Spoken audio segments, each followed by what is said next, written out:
नमस्कार and welcome to this new episode of talking point blank. आज हम बात करेंगे मिडल ईस्ट की और मिडल ईस्ट से हम बात करेंगे सीरिया की।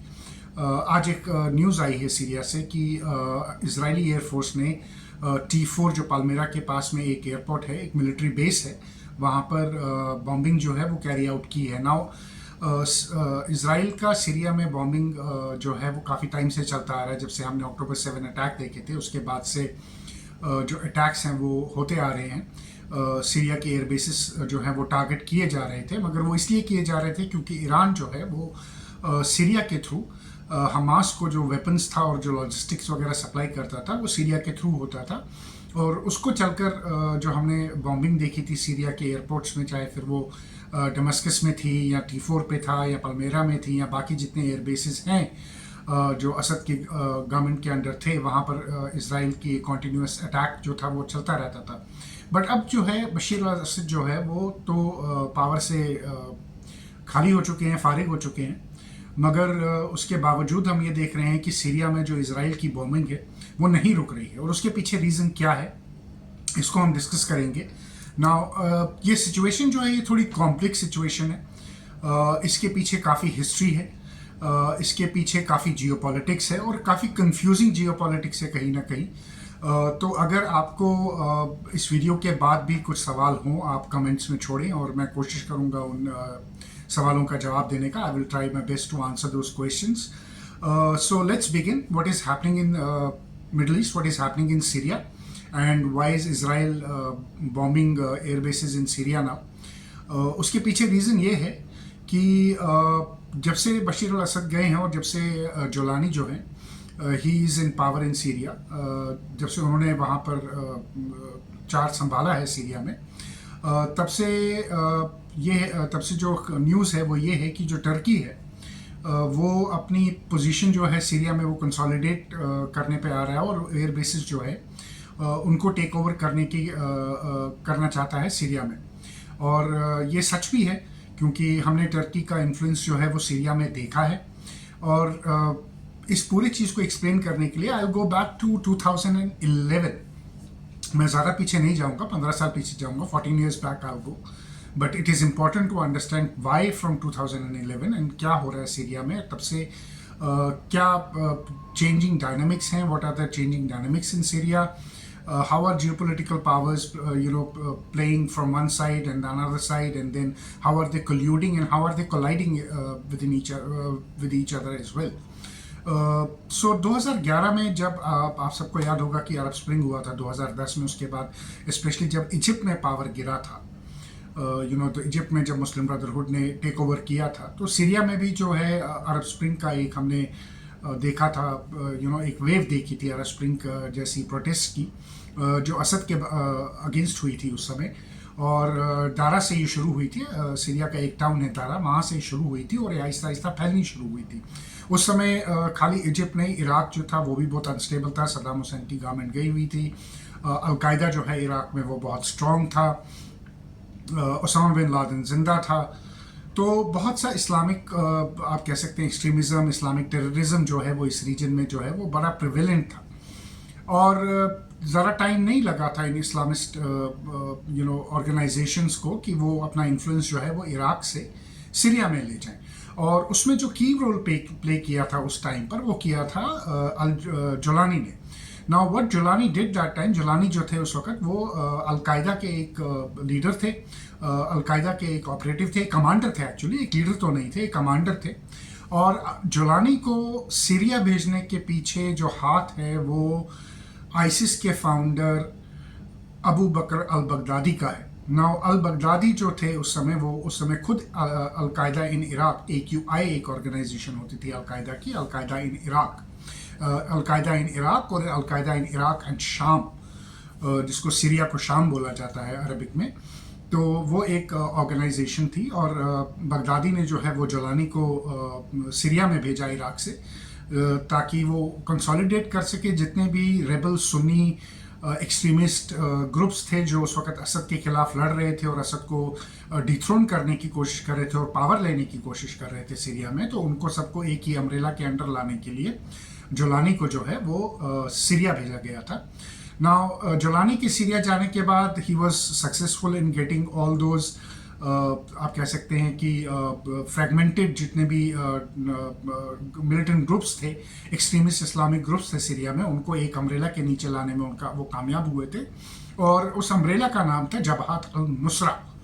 नाउ अब ये स्टोरी जोलानी, जबहात अल नुसरा, आइसिस और अलकायदा की नहीं है, इसलिए मैं आपको एक छोटा सा ओवरव्यू दे रहा हूँ कि क्या कहानी है और क्या बैकग्राउंड है इसका, और जोलानी कहाँ से आते हैं और कहाँ हैं आज। HTS है, HTS के चीफ हैं, और सीरिया में ही हैज़ टेकन कंट्रोल। तो वो अलग बात है कि फिर बगदादी ने जब सीरिया में आइसिस का जब फॉर्मेशन हुआ इराक में, और फिर उन्होंने जब वो सीरिया में गए तो उन्होंने जबहात अल नुसरा के खिलाफ भी जंग लड़ी, और बगदादी जोलानी के जो काफ़ी लोग हैं वो मारे गए उसमें। तो उन्होंने जोलानी के खिलाफ भी लड़ी, अलकायदा के खिलाफ भी लड़ी। आइसिस और अलकायदा का जो फाइट था वो हमें पता है, बट वो हिस्ट्री मैं कभी और एक्सप्लेन करूँगा। बट इस सब में जो रोल था, जो मेजर रोल था, वो टर्की का था, स्पेशली जब आइसिस टर्की में आया तो टर्की का एक रोल था ना। टर्की का इसमें क्यों रोल रहा है, और वो 2011 से नहीं, टर्की का इस रीजन में after the fall of Ottoman empire and the formation of modern day Turkey after 1921 से रहा है। उसके पीछे रीज़न ये है कि टर्की की अगर आप पॉपुलेशन देखेंगे तो एक साइजेबल पॉपुलेशन जो है वो कर्द्स की है, जिनको कर्दिश बोला जाता है, जो बेसिकली सुन्नी अरबिक ट्राइब्स हैं, एंड अबाउट 25 to 30% जो टर्की की पॉपुलेशन है दैट इज़ कर्द्स। और सीरिया में भी अबाउट 20 से 15 से 25% के बीच में कहा जाता है कि कर्दिश, हाँ थोड़ी सी ज़्यादा ही होगी, जो हैं वो कर्दिश रहते हैं। और कर्दिश हमेशा से चाहते थे कि वो टर्की के अंदर रहकर एक ग्रेटर ऑटोनॉमी लें, एक अपना रीजन लें, और उसको उनको एक पॉलिटिकल पावर भी मिले, जो टर्की में कभी कर्दिश लोगों को नहीं मिली गई। और हमने ये देखा है, मतलब history tells you that Kurdish have been fighting the Turkish since very long time. They started an armed rebellion in the 1970s. By 1983-84, their armed rebellion was very high. So 84 से जो कर्दिश हैं वो टर्की के साथ जो हैं वो लगे हुए हैं लड़ाई में अपनी ग्रेटर ऑटोनॉमी के लिए। उनकी कुछ ऑर्गेनाइजेशन है YPG, PKK is a designated terror organization by US by the way, but YPG करके एक उनकी ऑर्गेनाइजेशन है। तो जब आइसिस ने सीरिया में पैर रखा और आइसिस ने सीरिया में कंट्रोल करना शुरू किया, एक्सेप्ट डमस्कस, और they started taking over small towns in and around Damascus, उसमें हुआ क्या कि that time the Turkish जो हैं they were openly supporting all those people जो असद के खिलाफ जो हैं वो वहाँ पे लड़ रहे थे। उसमें एक एक्सट्रीमिस्ट ग्रुप था जिसका नाम था अरहर अल शाम। नाउ अरहर अल शाम जो है ये एक एक्सट्रीमिस्ट ग्रुप था जो आइसिस को सपोर्ट करता था, और 2011 से लेकर 2014 तक जो हमने देखा है होते हुए सीरिया में, वो ये था कि टर्किश बॉर्डर जो था वो यूज़ किया गया फॉरेन फाइटर्स के लिए, आइसिस ज्वाइन करने के लिए। Turkey completely turned a blind eye to foreigners coming into Turkey and then moving over into Syria to fight, to join ISIS and to fight Bashar al-Assad. Not only that, 2015 में एक US report भी आई थी 14-15 में, जिसमें ये कहा गया था कि जो ऑयल स्मगलिंग आइसिस करता था that was happening through Turkey, और मिलियंस ऑफ डॉलर्स जो हैं जो उसमें टर्किश इन्वॉल्व थे, उन्होंने मिलियंस ऑफ डॉलर्स जो हैं वो कमाए थे। वो पैसा जो था वो फिर वापस आइसिस के पास जाता था, आइसिस को ग्राउंड पे फाइनेंशियल एड जो है वो वहीं से आती थी।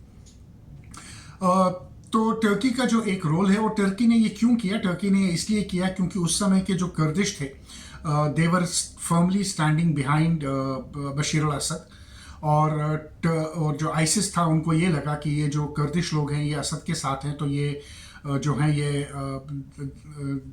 they are fair game to be murdered, to be killed, और उनका persecution बहुत हाई हुआ। बट एक इवेंट हुआ 2015 में टर्की में, 2 ब्लास्ट हुए, एक जुलाई में हुआ और एक शायद अक्टूबर में, या एक अक्टूबर में हुआ, जिसमें hundreds of people died in those 2 blasts। और उसके बाद जो है टर्की का जो आप कह सकते हैं कि जो शिफ्ट है वो चेंज हुआ, and then they gave Americans the bases in Turkey for Americans to carry out bombing against ISIS, क्योंकि तब तक अमेरिका जो था वो इराक में ऑलरेडी आइसिस के खिलाफ लड़ रहा था और इराक से उनको खाली करके वो अब सीरिया में चेस कर रहा था। अलेप्पो, अगर आपको याद होगा, अलेप्पो की लड़ाई जो है वो बड़ी फेमस है। द लास्ट बेस्टियन था वो आइसिस का, और वहाँ पर सो अमेरिकन फोर्सेस जो थी वो इन्वॉल्व थी आइसिस को चेस करने में। एंड आइसिस को चेस करने में जो कर्दिश फोर्सेस थी वो भी इन्वॉल्व थी, क्योंकि उनके लिए एग्जिस्टेंशियल थ्रेट बन चुका था आइसिस। तो अमेरिकन्स ने सपोर्ट किया उस वक्त कर्दिश को और कर्दिश फोर्सेस को, और कर्दिश फोर्सेस जो थी वो आप कह सकते हैं कि फ्रंट एंड बनी अमेरिकन फोर्सेस का आइसिस के खिलाफ और आइसिस को हटाने के खिलाफ। But it's not very very simple of what Americans did fighting ISIS and what Assad was trying to do. इसमें भी बड़ी सी खिचड़ी है। तो टर्की का बट हमेशा से ये रहा कि उस टाइम पर टर्की ने फिर क्या किया, दो ऑपरेशंस लॉन्च किए अपने बॉर्डर से। जो सदर्न बॉर्डर है टर्की का वो मिलता है सीरिया के साथ, वो कर्दिश एरियाज के साथ मिलता है, और उन्होंने कोशिश की कि जो आइसिस के फाइटर्स हैं, जो कर्दिश हैं, उनको धकेला जाए और एक नो मैन लैंड जो है वो लिया जाए, वो क्रिएट किया जाए बिटवीन टर्की एंड सीरिया। उस समय भी काफ़ी लोगों ने और काफ़ी क्रिटिक्स आए वेस्टर्न पावर्स में भी, काफ़ी ने क्रिटिसाइज ये किया कि जो सीरिया ने जो बफर जोन, जो टर्की ने जो बफर जोन बनाया है, ये बफर जोन बेसिकली आइसिस से कम मगर कुर्दिश को धकेलने के लिए ज़्यादा बनाया गया है। खैर नतीजा ये निकला कि फाइनली अबू बकर बगदादी जो है he was killed, and then ISIS fell in Syria. But when ISIS fell in Syria, when US was fighting ISIS and those organizations, जिसमें फिर जबात अल-नुसरा जैसे फ्रंट्स भी थे, जो मिलिटेंट फ्रंट्स थे, टेरर फ्रंट्स थे, जो अमेरिकन फोर्सेस के साथ कोवर्टली जो थे वो आइसिस के खिलाफ लड़ रहे थे। वहाँ से बशर अल असद की पोजीशन बहुत वीक थी दमस्कस में, and this is when the Russians stepped in 2015 as well. 2015 में Russians had to send their boots on the ground to defend Damascus, to defend Bashar al-Assad and his presidency in Syria. So हमने Syria में ये भी देखा कि American और Russian forces जो थे, they almost came to clashes. They had air to air भी skirmishes हुए, डायरेक्ट स्क्रिमिशेस नहीं हुए, बट बॉम्बिंग हमने देखी। अमेरिकन बॉम्ब रशियन के जो पीएमजी जो उन्होंने भेजे थे उनको बॉम्ब किया। About 100 to 300 PMG men were killed. In response, one day Russians bombed the American very close to American bases. तो ये नोकझोंक जो थी रशिया और अमेरिका के बीच में चलती रही, क्योंकि इसके बीच में भी अमेरिकन जो थे, what they were doing is एक टाइप से एक तरफ से तो वो आइसिस के लिए लड़ रहे थे, बट एक तरफ से वो बशीर अल असद की फोर्सेस को वीकन करने के लिए भी सपोर्ट कर रहे थे। तो वहाँ पे कहीं ना कहीं पे प्रॉब्लम थी, और वहाँ भी जो था कॉन्फ्लिक्ट ऑफ इंटरेस्ट जो था वो बीच में था। If you remember, Hillary Clinton के बड़े फेमस वर्ड्स हैं जो यूजुअली नाउ अमेरिकन से कि she was misquoted, but she said in Syria al Qaeda is on our side, and when she said al Qaeda is on our side, she was not joking, because now it has been proved that al Qaeda was indeed on their side. Jolani was on their side at that moment, fighting Abu Bakr al-Baghdadi, fighting the ISIS forces in Syria who had consolidated power in Syria. इसमें Israel का भी role था। Israel का ये role था कि there are reports that when ISIS fighters or fighters who were fighting Bashir al-Assad, extremist Sunni terrorist organisations के जो थे, जब वो ज़ख्मी होते थे या उनका जो लॉजिस्टिकल सपोर्ट था, तो उनका इलाज जो है वो इसराइल के अंदर किया जाता था। तो ये थोड़ा सा कॉम्प्लेक्स सिचुएशन था। You can say that time जो फाइट थी वो Israel, America and Sunni extremist एक तरफ थे, कर्दिश भी एक तरफ थे, and they were trying to defeat a common enemy which was ISIS. Anyway, the Russians and the Iranians and the Syrian Bashir al-Assad, इनका अपना एक एक्सेस था, और ये जो एक्सेस है ये बहुत पुराना एक्सेस है। इन्होंने ये एक्सेस जो क्रिएट किया था 90s में किया था। It was called axis of resistance against Israel. Basically the Russians, the Iranians and Bashir al-Assad had colluded in इनकी आपस में एक, you can say there was a collusion between three of them. There was a pact between three of them कि Israel को कैसे limit किया जाए इस रीजन में, और इसराइल को कैसे जो है वीकन किया जाए इस रीजन में, और वहीं हमास का रोल आता है ना।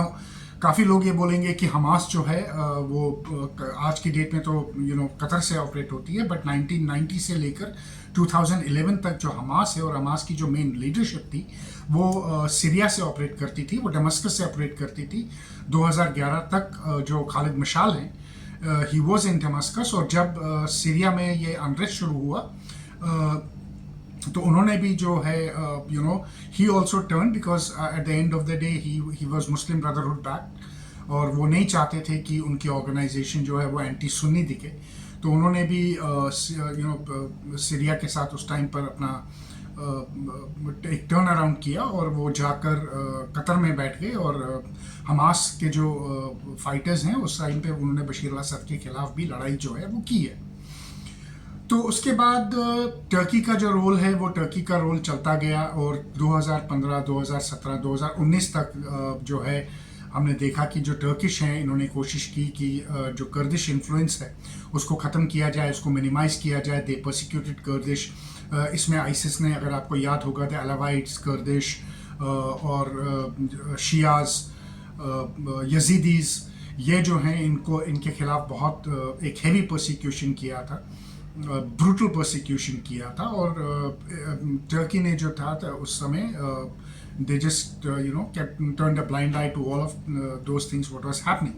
Now ये अब हमने देखा कि after Jolani came into power, again we have seen that there is persecution against the Alawites, there is persecution against Shias, there is persecution against Kurdish people once again.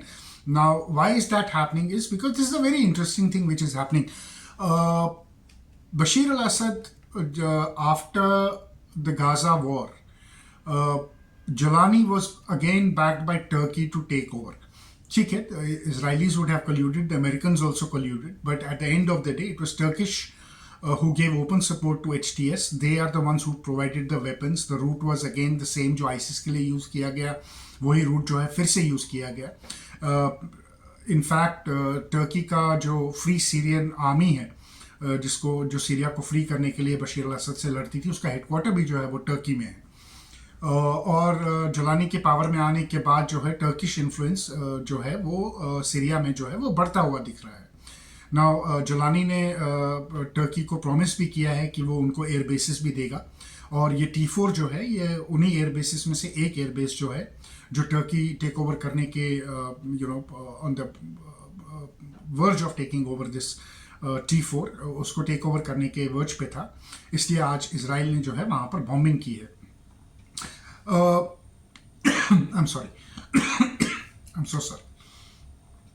अब Russia का कहाँ पर role आता है वो मैंने आपको explain कर दिया कि रशियंस जो थे वो बशीर अल-असद को प्रोटेक्ट करने के लिए, उसकी सरकार को बचाने के लिए वहाँ पर थे। अमेरिकन्स जो थे वो एक तरफ से आइसिस को हटाने के लिए और एक तरफ से बशीर अल-असद को वीक करने के लिए थे। इसराइलीज अमेरिकन का सपोर्ट कर रहे थे। टर्किश जो हैं वो एक्सट्रीमिस्ट मिलिटेंट ग्रुप्स का, टेररिस्ट ग्रुप्स का भी सपोर्ट, इस्लामिक ग्रुप का भी सपोर्ट कर रहे थे, और अमेरिकन का भी सपोर्ट कर रहे थे। तो ये एक बड़ी कॉम्प्लेक्स सिचुएशन थी। एंड हमास का हमने देखा कि आफ्टर 2019 हमास ने जो है फिर से अपने ब्रिज जो है सीरिया में बनाए, बशीर अल-असद के साथ बनाए। ड्यूरिंग ऑल दिस हमास की जो फंडिंग है, जो हिजबुल्लाह की फंडिंग है, वो कभी नहीं रुकी। वो ईरान जो है वो हमेशा करता रहा और हमास को भी थोड़ा बहुत फंड करता रहा। एक रिलेशन जो है हमास के साथ वो मेंटेन करने की उसने कोशिश की और उसका उसने फ़ायदा उठाया। We saw it in on October 7th, जो अटैक किया हमास ने इसराइल पे, तो उधर उसका उसने कम्प्लीटली जो है वो फ़ायदा उठाया। नाउ सिचुएशन अब कहाँ पर है? तो अब सिचुएशन यहाँ पर है कि जहाँ पर टर्की जो है वो चाहता है कि उसका जो मैक्सिमम इन्फ्लुएंस है, देखें अर्दोगन का बड़ा क्लियर है कि he really wants, he has this neo dream, आप जिसको बोलेंगे कि I want to bring back the Ottoman Empire which existed before World War One, उनकी कोशिश है कि ऑटोमन एम्पायर को जो है एक बड़ी एक स्टेबलाइजिंग फोर्स बनाया जाए, एक अगेंस्ट एक एम्पायर जो है मिडल ईस्ट में खड़ी की जाए और उसका इन्फ्लुएंस जो है मिडल ईस्ट में बढ़ाया जाए। तो अर्दोगान काफ़ी जब से पावर में आए हैं टर्की में, तब से वो इसी अपने फॉर्मूला पे काम कर रहे हैं। और अगर आपको याद होगा, चाइना, पाकिस्तान, टर्की जो एक्सिस जिसको बोला जाता है, वो एक्सिस जो है वो अर्दोगान ने इसीलिए ज्वाइन किया था क्योंकि उनको लगता था कि कहीं ना कहीं चाइना और पाकिस्तान और ईरान के साथ मिलके he will be able to change the influence in the region. Middle East पे वो अपनी पकड़ जो है वो ज़्यादा बनाएंगे। और जोलानी के आने के बाद ये सही भी है कि टर्की का जो जियोपॉलिटिकल हेफ्ट है विद इन सीरिया वो इंक्रीज होता हुआ दिख रहा है ना। ये इसराइल के लिए प्रॉब्लम है। क्यों है? क्योंकि देखिए, enemy is my friend, but necessarily an enemy is not necessarily a friend of ours as well. It's not necessarily a friend. So an enemy could also be your enemy, and this is what the problem with Israelis is right now. They wanted Bashir al-Assad gone. They wanted Iranian influence diminished in Syria, but now they have a problem where the enemy of Iran and Bashir al-Assad is holding power, and that necessarily is not Israel's friend as well, because अब जो Hamas है after ouster of Bashir al-Assad, Hamas has again given its support to Jolani and saying that they back HTS and they back Jolani. At the same time Hamas जो है वो Iran से भी support ले रहा है। तो ये बड़ा सा एक dangerous cocktail of the mix बन जाता है। अब क्या इसके नतीजे निकल सकते हैं? क्या इसका what can be probable outcomes of what is going to happen in Syria. Now Israelis will never want Turkish forces to get very strong in Syria, and that is why 2 weeks before Israelis and Russians held talks in Moscow में बात हुई थी Israelis और Russians की, क्योंकि Russians के पास 2 बड़ी important bases हैं सीरिया की। एक बेस जो है वो हमीम एयर बेस है, और दूसरी जो है वो उनके पास एक नेवल बेस है सीरिया में जो मेडिटेरेनियन सी रूट को कंट्रोल करती है। उनके शिप्स और उनके सबमरीन्स वहाँ पर हैं। But after HTS take over हमने ये देखा है कि रशिया ने अपने कुछ सोल्जर्स को जो है वो विड्रॉ किया। कंप्लीट विड्रॉल नहीं हुआ है, बट उनकी जो फोर्सेज हैं उनका जो नंबर है वो कम हुआ है।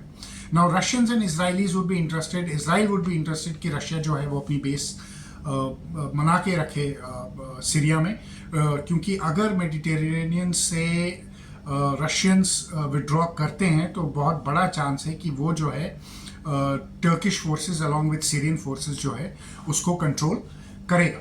सो वो एक जो है प्रॉब्लम जो है वो इमर्ज हो सकती है इस रीजन में। वो इसराइल के लिए एक हेडेक बन सकती है। इसराइल की कोशिश ये है कि गोलान हाइट से नीचे जितना भी वो जा सकें और जितना अपना बफर जोन जो है टुवर्ड्स इसराइल फ्रॉम गाज़ा और फ्रॉम लेबनान और फ्रॉम सीरिया जो है उसको बढ़ा सकें, वो कोशिश करेंगे। वो सीरिया में अपना एक फुटप्रिंट जो है उसको इंक्रीज़ करने की कोशिश करेंगे। वहीं से जो टर्की है वो अपना इन्फ्लुएंस जो है वो इंक्रीज़ करना चाहता है। वो एक वो एयरबेस भी चाहता है। वो चाहता है कि जो एक कर्दिश है इनको इनके खिलाफ भी एक बफर जोन क्रिएट किया जाए, इनको भी बीच में धकेला जाए। और वो ओपनली सपोर्ट करेगा जोलानी को कि जितने भी ये अलावाइट्स हैं या कर्दिश हैं या और माइनॉरिटीज़ हैं उनका ओपन प्रोसिक्यूशन जो है ओपन प्रोसिक्यूशन उनका सीरिया में हो, ताकि टर्की का जो अपना इंटरनल थ्रेट है असिस्टेंट फ्रॉम द कर्दिश वो कम होता जाए। इस सूरत में अब सिचुएशन जो है वो इमर्ज जो करती है वो क्या करती है? वो ये करती है कि now are we going to go back to 2011 and see what we saw in 2011? क्या अब हम ये देखेंगे, and it is not going to be about Bashar al Assad, but क्या अब हम ये देखेंगे कि इसराइलीज चाहेंगे कि जो कर्दिश है वो जो हैं वो किसी तरीके से जोलानी को हटाकर दमिश्क में पावर में आए? Will the Americans be favouring that? क्योंकि अगर कर्दिश पावर में आते हैं, Kurdish are mostly liberal left leaning Arabic tribes, Sunni Arabic tribes, they are not the Islamist tribes. तो इसराइल के लिए एक left leaning somewhat liberal kind of people governing Syria would be a better option than Jolani and Islamist being in Syria. देखें क्योंकि Jolani and Islamist आज Syria में हैं, आज शायद वो टर्की को इसराइल को गारंटीज दे दें, but till they are in Syria, Israel is under threat and Israel does recognize that.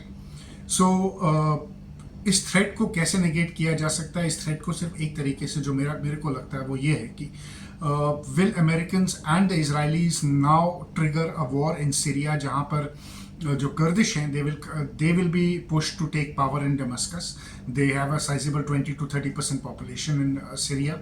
क्या उनको पुश करके ये जुलानी को आउस्ट करके कोशिश करेंगे कि वहाँ पर पावर ली जाए, ताकि जो इजरायली अपना एक एक नॉट ओनली एक अपना सेफ्टी उनकी अपनी है, एक उनकी अपनी प्रोटेक्शन का जो है उसको वो गारंटी कर पाएंगे, पीस इन इसराइल गारंटी कर पाएंगे, क्योंकि हमास जो है वो अभी भी हमास के साथ जो वॉर है in Gaza that has not completely ended, the cease fire has fallen through, and Israel will be looking at to take over Gaza, to take to root out Hamas from the region, और उसके लिए उनको बहुत सख्ती से deal करना पड़ेगा Iran से। और अगर वो कर्दिश को अंदर लाते हैं तो फिर क्या उसमें ये भी उसमें ये डर है कि अलावाइट्स जो हैं वो obviously when the Kurds will come in, the Alawites will also be a part of them, चाहे वो सरकार का पार्ट ना हो, but at the end of the day they will support Kurd, because Alawites का परसिक्यूशन जो है वो रुकेगा। वो ईरान के इंटरेस्ट में भी है, क्योंकि ईरानियंस नहीं चाहते कि जो शिया हैं वहाँ या जो अलावाइट्स हैं वहाँ उनका परसिक्यूशन हो, वो चाहते हैं कि उनका परसिक्यूशन ना हो। So now will we see the China Pakistan Turkey axis जो and which is played by the Qatar, जो कतर है इसमें वो रोल प्ले करता है इसमें, मुस्लिम ब्रदरहुड का हेडक्वार्टर्स वहाँ पर है। सो क्या वो जो है अब एक्सेस जो है सीरिया में जाके will the Israelis, Americans and the Russians fight that axis out? क्या इस बारी Russians will be supporting both the the Israelis and the Americans to keep Jolani, to keep Turkey and to keep China out? It's a big probability. It is the only chance I see. If Israel wants a long-term peace in Middle East, one, it has to sort Gaza out. Two, it has to really sort Syria out. With Islamists in Syria, Gaza, whether sorted or not sorted, Israel is not safe. It is in danger. This area is not safe. This Middle East will never be stable. There always will be skirmishes. There always will be, wars. There always will be attacks. सो ये एक चीज़ है जो Israel और America जो हैं वो they will be contemplating on this, they will be thinking about it, but there is a silver lining in all this, and the silver lining is going to be Iran.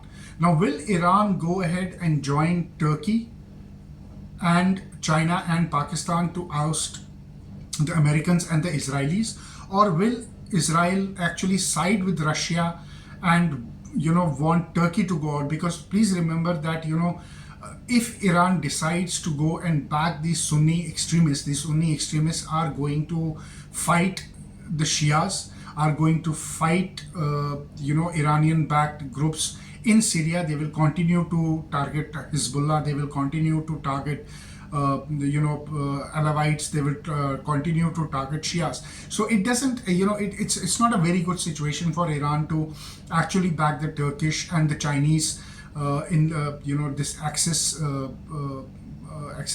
resistance of Axis powers, the new one in Syria. But it actually makes sense for them to sit out this one, or covertly support the Russians, the Americans and the Israelis if they decide to go together and root out the Turkish influence. Also हमने Turkey में protest होते हुए देखे हैं, जो Turkey के Turkish president Erdogan के जो राइवल हैं Imamoglu, he has been arrested in Turkey. Now Imamoglu is somebody who comes from a very well Western liberal thought. He's a follower of Kemal Atatürk, जिसका एक western liberal outlook था Turkey को लेकर, Turkey को एक वो एक बड़ी मॉडर्न वेस्टर्न लिबरल स्टेट बनाना चाहता था. So he comes from the same background, he comes from the same school of thought, and we have seen Erdogan ने उनको arrest किया है. We have seen protest happening in Turkey. So will Erdogan be able to keep his power in Turkey? For the moment, yes.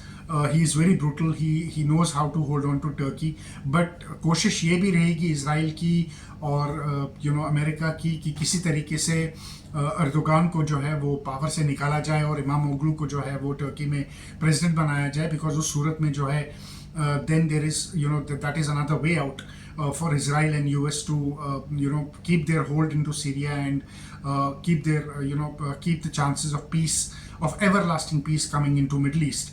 But with Erdogan in power and with Giuliani in Syria, Middle East is not going to see peace very soon. Middle East is going to see skirmishes. Middle East is going to be unstable. So this is what the update from Syria is. This is what the background of Syria is. I hope I was able to explain this to all of you in simpler terms. And sorry if there has been a bit of fidgeting happening in between. But if you like this video, please like it. Please share it with your friends and family. And please subscribe to it. It helps me keep motivated. It really, really helps me to be motivated and to keep bringing more and more happenings, more and more developments on geopolitics happening around the globe and in our neighborhood. I will be back with a new video very soon. But till that time, really thank you and namaskar, Jai Hind.